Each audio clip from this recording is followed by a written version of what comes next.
اور وہی علماء کرام نے کہا نیکی دروازے پر دستک دینا تو خالی ہاتھ نہیں لوٹنی چاہیے، اس کو نیکی کو کر کے روانہ کریں. اور کون سی نیکی کا ذرہ آپ کو نجات دے گا آپ کو نہیں معلوم. ہو سکتا ہے آپ چٹان اور پہاڑوں پر بھروسہ کیے بیٹھے ہوں، لیکن وہ چٹان اور پہاڑ تو جیسے وہ ہے نا کہ فکانت حبا منبثہ ہو جائیں اور ایک ذرہ قبول ہو جائے. انہم کانوا یسارعون فی الخیرات، اور وہ نیکیوں میں سرعت کے ساتھ جلدی سے ان کو تھام لینے والے تھے. وَيَدْعُونَنَا رَغَبًا وَرَهَبًا،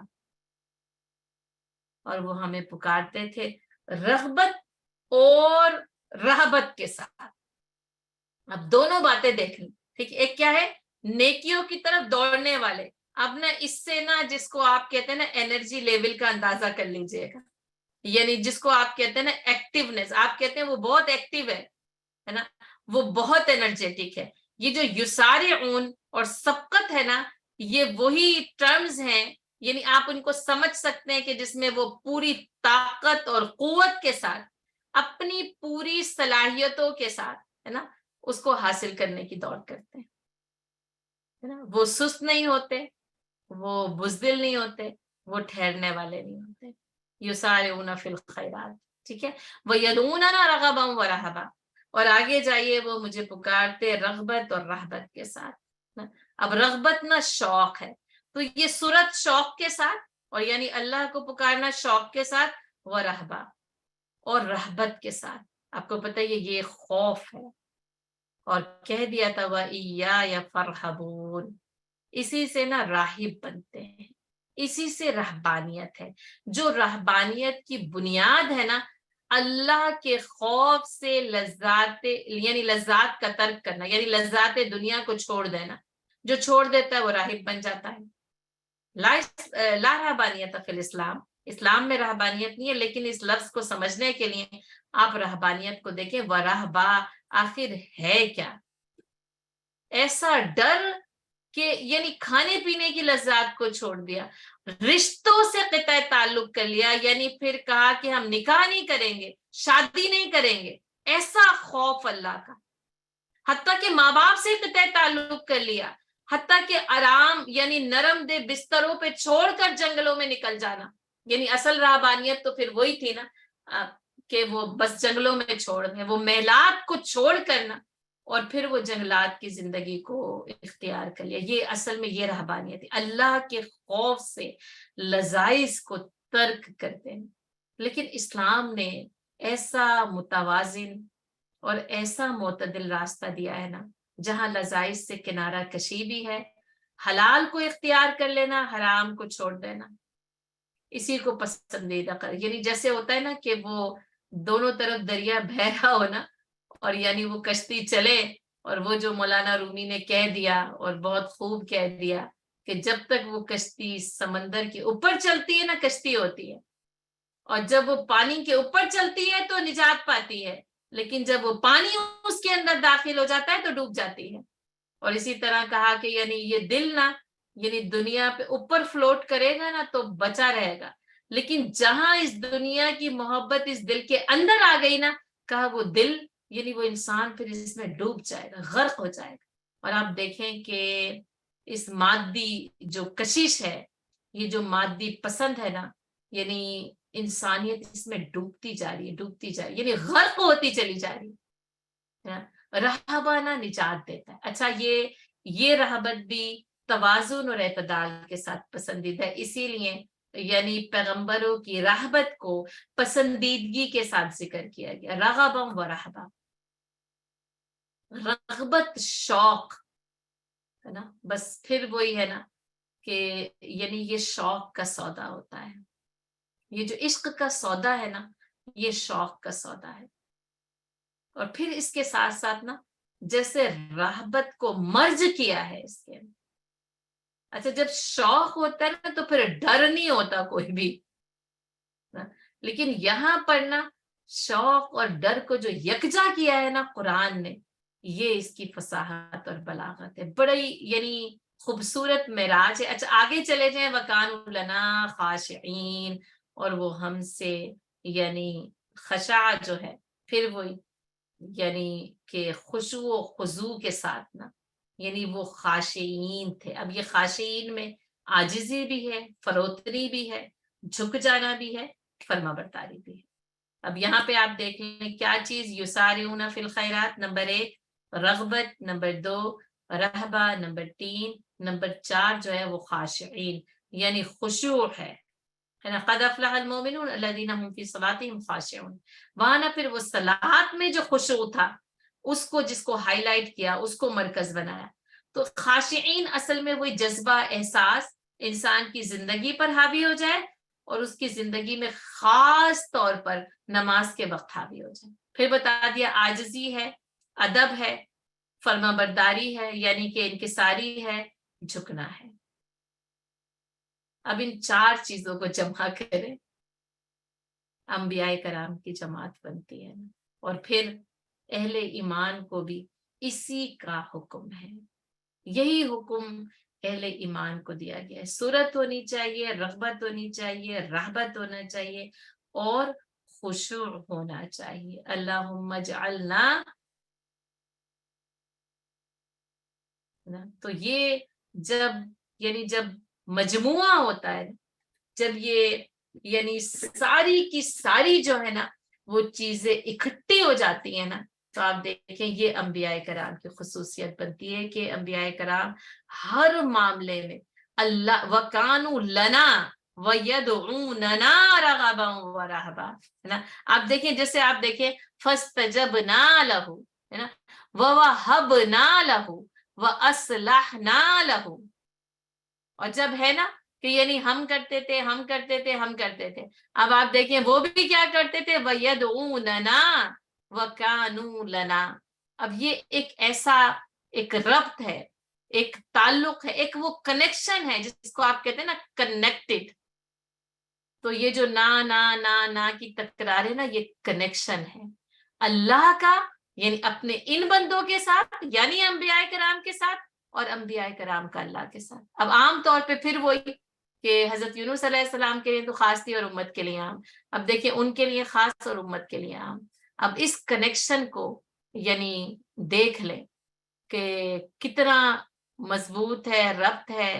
یعنی سیدھا ہے، اسٹریٹ ہے، کتنا اس میں یعنی بہاؤ ہے، یا کہاں کہاں سے نا یہ یعنی کنیکشن نا آپ کہتے ہیں کہ کنیکشن اسٹرانگ نہیں ہے، آپ کہتے ہیں بار بار جو ہے نا وہ ڈسکنیکٹ ہو رہا ہے. تو کتنا یعنی ڈسکنیکٹ ہو رہا ہے، کتنی اس کے اندر گڑبڑ ہے، اور یعنی یہ رابطہ استوار کیوں نہیں ہے، یہ ربط مضبوط کیوں نہیں ہے. اس کی وجہ نا صورت، رغبت، رہبت، خشوع و خضوع، ان چیزوں کے ذریعے جو بتایا جا رہا ہے. اچھا اس سے پہلے بھی یعنی اگر آپ چلے جائیں تو جیسے المومنین بھی آ گیا ہے، آپ دیکھ لیجئے، العابدین بھی آ گیا ہے، الصالحین بھی آ گیا ہے، اور اس سے پہلے جو ہے نا یعنی المتقین آ گیا اور الصابرین آ گیا. ٹھیک ہے، یہ ساری کی ساری چیزیں جو ہے نا وہ ہم اس کے اندر جو ہے وہ پڑھ کر آئے ہیں. اور اس کے ساتھ ساتھ آپ یہ دیکھیں کہ یعنی صالحین کی وجہ سے اس کے اندر جو ہے وہ تکرار ہے، یعنی صالحین کی اس کے اندر بہت زیادہ تکرار تھی. بیچ میں کہا تھا فَهَلْ أَنْتُمْ شَاكِرُونَ، اور کیا پھر تم ہوتے ہو شکر گزار. تو اصل میں پھر وہی ہے کہ یہ جو اشارے ہوتے ہیں نا، اس سے یعنی جامعیت بنتی ہے نا، اشاروں کے ذریعے ہی متعین کیا جاتا ہے. یہ اشارے نا واضح مقصد کا تعین کر دیتے ہیں. وَكَانُوا لَنَا خَاشِعِينَ، اور وہ سب کے سب نا ہمارے یعنی جیسے اس میں اکٹھا کر دیا گیا کہ وہ سب کے سب جو ہے نا ہمارے لیے جو ہے وہ فرما بردار ہے. اور اب آپ دیکھیں یہ نا رکوع اس لحاظ سے بہت خاص ہے نا کہ اس میں جیسے انبیاء کرام کے ناموں کی کثرت آئی ہے. اب جو ہم ہوم ورک میں نے آپ کو دیا تھا، اب تک آپ اس ہوم ورک کو مکمل کر لیں، اور پھر انشاءاللہ اس کے اوپر ہم بات کریں گے. اور آگے کی جو آیت ہے نا، اب وہ کیا ہے کہ یہاں پر ذکر اس ہستی کا ہے جو نبی نہیں تھی، مرد نہیں تھی. والتی احسنت فرجها فنفخنا فیہا من روحنا وَجَعَلْنَاهَا وَابْنَهَا آیَةً لِلْعَالَمِينَ. اور وہ عورت جس نے یعنی جسے جو کہا نا احسنت فرجہا، جس نے اپنی عصمت کی ایسی حفاظت کی تھی. یہاں پہ نا یعنی عصمت کی حفاظت ہے نا، وہ جو پردہ ہے، وہ جو ان کی شرم اور حیا ہے، وہ جو دراصل عورت کا اصل زیور ہے نا. اور کاش آج کی مسلمان عورت مریم علیہ السلام کا ذکر کرے اور ان کی حیا کو سمجھے. نام تو مریم کثرت کے ساتھ مل جائے گا. اور واقعی یعنی یہاں پر بھی آپ دیکھیں نام نہیں ہے نا، یعنی نام نہیں ہے، اشارہ کیا گیا ہے، لیکن یہ اشارہ ہے تو اسی نام کی طرف جس کے لیے ایک سورہ کو بھی ان کے نام پر رکھا گیا. اور واقعی اللہ تعالیٰ نے جیسے کہا کہ ہم نے تجھے فضیلت دی، تمام نساء العالمین پہ اللہ نے ان کو فضیلت دی. یہاں پہ عورت کی فضیلت پیغمبری کی وجہ سے بھی نہیں. آپ یہ دیکھیں پیغمبر تو نہیں بنایا گیا، اور بار بار ان کی یعنی جو شان نمایاں ہے نا وہ ان کا پردہ ہے، ان کی حیا ہے. اپنے اس پردے اور حیا کی حفاظت کرنے کے لیے ان کے نام کو اتنا بلند کیا گیا کہ مردوں میں تو بہت باکمال گزرے لیکن عورتوں میں چند، اور اس میں حضرت مریم علیہ السلام کا نام سر فہرست ہے نا. پھر ہم نے پھونکا اپنی روح سے اس کے اندر. اب آپ دیکھیں جیسے میں نے کہا تھا نا نا نا نا نا ہے نا، فنفخنا فیہا من روحنا. اب یہ تو وہی ہے کہ جو روح ربی امر ربی ہے اور وہ پھونکی جاتی ہے. مریم یعنی حضرت آدم علیہ السلام میں بھی پھونکی گئی تو حضرت عیسیٰ علیہ السلام، اور پھر وہی ان کے لیے خاص تھی. وہی قوانین طبیعہ ہے نا. اور آپ دیکھ لیں تمام انبیاء کرام کے ضمن میں ہم دیکھتے ہیں کہ یہ قوانین حرکت نہ تبدیل ہوتے ہیں. اب وہاں پر ایک قوانین حرکت جو ہے وہاں پر مرد اور دونوں ماں باپ موجود ہیں، لیکن وَأَصْلَحْنَ لَهُ زَوْجَهُ اس حوالے سے بدلتا ہے. یہاں پر کیا ہے کہ مرد سرے سے باپ موجود ہی نہیں ہے. بس اللہ تعالیٰ فَنَفَخْنَا فِيهَا مِن رُوحِنَا، اللہ نے اپنے پاس سے اپنی روح سے پھونکا. اور یہ پتہ ہی ہے کہ نفخہ جبرائیل ہے، حضرت جبرائیل علیہ السلام نے جو ہے وہ پھونکا ہے اور حضرت مریم جو ہے وہ حاملہ ہوتی ہے. وَجَعَلْنَاهَا اور اسے وَابْنَهَا اور اس کے بیٹے. تو یہ جو ابن ہے نا تو بات وہی ہے کہ ابن مریم ہوا کرے کوئی، یہ ابن مریم ہے حضرت عیسیٰ ابن مریم. یہ ان کا یہ خاص ہے ان کے لیے کہ عیسیٰ ابن مریم کہا جاتا ہے. ان کو اسی عورت کے نام سے مبعوث یعنی منسوب کیا گیا اور نبی بنایا گیا. لیکن ان کی کیا شان اور ان کی عصمت کی اللہ تعالیٰ نے کیسی تعریف کی ہے. وَابْنَهَا اور اس کے بیٹے. اب یہاں دیکھیں بیٹے کا ذکر مقصود ہے، لیکن بیٹے کی نسبت یعنی ماں کی نسبت کے ساتھ بیٹے کا ذکر کیا گیا ہے. یہاں پر اس نبی کا اس پیغمبر کا ذکر نا ماں کی نسبت کے ساتھ کہ وَابْنَهَا آیَةً لِلْعَالَمِينَ، تمام جہانوں کے لیے ایک نشانی ہوگی. حضرت مریم علیہ السلام اور حضرت عیسیٰ علیہ السلام تمام جہان والوں کے لیے ایک معجزاتی نشانی، اللہ کے معجزے کا یعنی ایک منہ بولتا ثبوت. اور آپ دیکھ لیں پھر وہ کرسچینٹی ہو، جوڈازم ہو اور یعنی مسلمانوں، سب کے اندر ایک زندہ حقیقت، ایک مسلمہ حقیقت کے طور پر موجود ہیں. تو جو وَابْنَهَا ہے نا تو ابن، تو آپ اس کے اندر پھر یعنی بریکٹ میں لکھیں گے یعنی عیسیٰ اور ابن مریم. تو حضرت عیسیٰ علیہ السلام کا نام کے ساتھ یہاں پر ذکر نہیں آیا، نہ ہی ان کا، بس یوں سمجھ لیں کہ وہ جس کو آپ کہیں کہ یا تو پھر وہی ہو جاتا ہے کہ وہ یعنی مریم علیہ السلام اور عیسیٰ علیہ السلام دونوں کا جو تعلق ہے نا وہ ابن مریم کے ساتھ جو ہے وہ واضح ہو جاتا ہے. گویا کہ کنیت میں سے بھی صرف ابن کہہ کے ذکر کر دیا گیا ہے. تو اس نام کو بھی آپ ابن کے ساتھ جو ہے وہ کاؤنٹ کریں گے کہ نام نہیں لکھا ہوا. اور جیسا کہ یعنی وضاحت بھی کر دی گئی ہے تو وَابْنَهَا آیَةً لِلْعَالَمِينَ، تمام جہان والوں کے لیے نشانی بنائے، کسی ایک فرقے کے لیے نہیں، صرف بنی اسرائیل کے لیے، پورے جہان والوں کے لیے. کیونکہ یہاں پر ایک مسلمہ حقیقت موجود ہے اور یعنی یہ ایک ایسی تاریخی حقیقت جس کو تمام جہان والے تسلیم کریں گے، اور تسلیم کرنے کے ساتھ ساتھ یعنی پھر آیۃ للعالمین تمام جہان والوں کے لیے یہ نشانی. لیکن اس میں یہی ہے کہ یہود نے بھی اس میں جو ہے نا یعنی ایک انتہا کی, اور نصارہ جو ہے نا پھر وہ غلو میں ایک دوسرے میں انہوں نے پھر خدا ہی بنا لیا, انہوں نے انکار ہی کر دیا, انہوں نے عین ابن اللہ قرار دے دیا. مسلمانوں کے پاس ہے اس میں ایک درمیانہ معتدل اور جو سچا عقیدہ ہے وہ حضرت عیسیٰ علیہ السلام کے متعلق صرف اور صرف مسلمانوں کے پاس موجود ہے. ہم وہ امت ہیں کہ جس کو قرآن کے ذریعے جو کہا گیا نا یہ ہیں عیسیٰ ابن مریم, یہ ہے حق,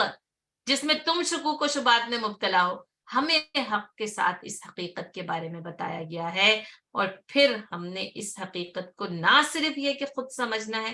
بلکہ پوری انسانیت تک اس حقیقت کو آگے پہنچانا ہے. ان ہذہ امتکم امۃ واحدہ, اور یہ ہے تمہاری امت ہے نا, یعنی یہ ہے انبیاء کی امت جو کہ بس امۃ واحدہ, ایک ہی امت ہے, یہ امت واحد ہے. یعنی آدم علیہ السلام سے لے کر رسول اللہ صلی اللہ علیہ وسلم تک لا نفرق بین احد من رسلہ, اس میں کوئی تفریق نہیں ہے. بحیثیت پیغمبر سارے کے سارے یکساں منصب سے نوازے گئے. ہاں پھر تلک الرسل فضلنا بعدهم علی بعد, یہ ہے ایک امت, امت واحدہ. وَأَنَا رَبُّكُمْ فَاعْبُدُونِ, اور میں ہوں تمہارا رب, فَاعْبُدُونِی یعنی فَاعْبُدُون, بس میری ہی بندگی کرو. اب دیکھیں ان پیغمبروں کی دعوت بھی کیا ہے, کانوا لنا عابدین وذکریٰ للعابدین. یہ جو بندگی ہے نا بہت خوبصورت ہے, سب سے خوبصورت نقش ہے کسی انسان پر جو اللہ کی بندگی کا ہو, بس وہی ہے بعبدہ. الحمدللہ الذی انزل علی عبدہ سبحان الذی اسری بعبدہ. بڑی پاک ذات راتوں رات اپنے بندے کو لے جاتی ہے, اور بڑی تعریف تمام اسی کے لیے جس نے اپنے بندے کے اوپر جو ہے علی عبدہ الکتاب, جس نے اپنے بندے کے اوپر یہ کتاب نازل کی ہے. تو یہ بندگی نا سب سے بڑا جس کو کہتے ہیں نا شان, یہ شان عبدیت ہے. اور وہ جو کہا کہ مقام بندگی دے کر نہ لوں شان خدا بندی, وہ بندہ تو اس مقام پہ پہنچ گیا کہ بس مجھے یہ بندگی کی جو عظمت ہے نا بس یہی میرے لیے کافی ہے, مجھے شان خدا بندی نہیں چاہیے. اور ویسے بھی یعنی ملنے والی نہیں ہے تو اسی خدا کے آگے یعنی اسی اللہ کے آگے تو سر تسلیم خم کرنا, اے اللہ میں تیرا بندہ ہوں. اور آپ صلی اللہ علیہ وسلم نے فرمایا نا مجھے اختیار دیا گیا کہ میں بادشاہ بن جاؤں یا میں اللہ کا بندہ بن جاؤں, تو میں نے اللہ کے بندے بننے کو یعنی اللہ کا بندہ بننے کو پسند کیا, منظور کیا. تو بس میں اللہ کا بندہ ہوں, یعنی پھر آپ صلی اللہ علیہ وسلم فرمایا بس میں اللہ کا بندہ ہوں کہ جیسے کہ اللہ کے بندے ہوتے ہیں. تو یہ جو عبدیت ہے نا یہ شان ہے, یہ عظمت ہے, یہ مقام ہے. اور کاش کہ عبدیت اور فلسفہ عبدیت یعنی کاش کہ یہ اللہ کا بندہ ہونا سمجھ میں آ جائے نا, پھر وہ مقام جو پھر خلیل اللہ کو ملتا ہے, پھر وہ عظمتیں ہیں جو پھر ایوب علیہ السلام کو ملتی ہے نا, پھر وہ یعنی زکریا اور یحییٰ علیہ السلام اور رسول اللہ صلی اللہ علیہ وسلم کو عطا ہوتی ہیں. وما علینا الا البلاغ.